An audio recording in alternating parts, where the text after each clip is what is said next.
शेकापक्ष के वरिष्ठ कार्यकर्ता करंजाड़े ग्राम पंचायत के पूर्व सरपंच तथा करनाला स्पोर्ट्स एकेडमी के उपाध्यक्ष स्वर्गीय सदाशिव साबले की यादों को हमेशा ताजा रखने के उद्देश्य से उनके बेटे तथा पुरोगामी युवा संगठन के पनवेल शहर अध्यक्ष सुनील साबले द्वारा बस स्टॉप और पानपोई का निर्माण किया गया। कॉलेज फाटा चौराहे पर बनाए गए इस बस स्टॉप और पानपोई का उद्घाटन शेकापक्ष के जिला सचिव बालाराम पाटिल तथा पनवेल एपीएमसी के सभापति राजेंद्र पाटिल के हाथों संपन्न हुआ। इस कार्यक्रम के लिए बतौर मुख्य अतिथि विधायक विवेक पाटिल को आमंत्रित किया गया था। इस अवसर पर पूर्व जेडपी सदस्य एस.के. नाइक, पंचायत समिति सदस्य प्रहलाद केणी, पूर्व सरपंच बबन भोईर, करना शेलार, नासिर शेख, विनोद साबले, अर्जुन साबले आदि गणमान्यों सहित स्थानीय रहवासी बड़ी संख्या में उपस्थित थे। इस कार्यक्रम के दौरान एपीएमसी के सभापति राजेंद्र पाटिल ने स्वर्गीय सदाशिव साबले की यादों को ताजा करते हुए आगामी काल में सिडको द्वारा बनाए जा रहे वडघर नोड के प्रवेश द्वार को स्वर्गीय सदाशिव साबले प्रवेश द्वार नाम देने का सुझाव दिया। मागील महिन्यात सदाशिव साबले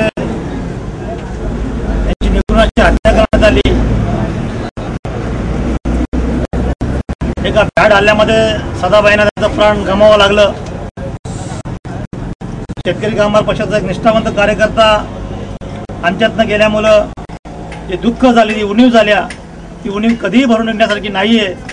परंतु त्यांनी जे आजपर्यंत काम केलेलं आहे, त्यांनी ज्या विचारांची ज्योत तिथे पेटवलेली आहे कर्नाटक गावात, आणि संपूर्ण गाव एक होऊन गावाचा विकास साधण्यासाठी त्यांनी प्रामाणिक प्रयत्न केले।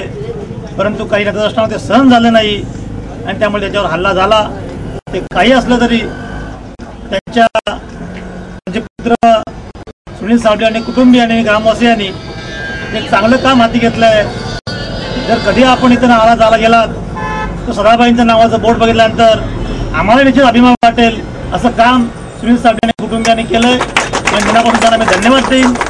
धन्यवाद देत असताना वडघर नोड म्हणून एक इथं नवीन सिडकोचा नोड डेव्हलप होतोय आणि याची एंट्री या कॉलेज फाट्यापासून होतोय आणि म्हणून त्या एंट्रीच्या मुख्य रस्त्याला स्वर्गीय सदाशिव साबले यांचं नाव आपण द्यावं आणि त्याचं नामकरण आपण करूया, असं मी ग्रामवासियांना विनंती करीन।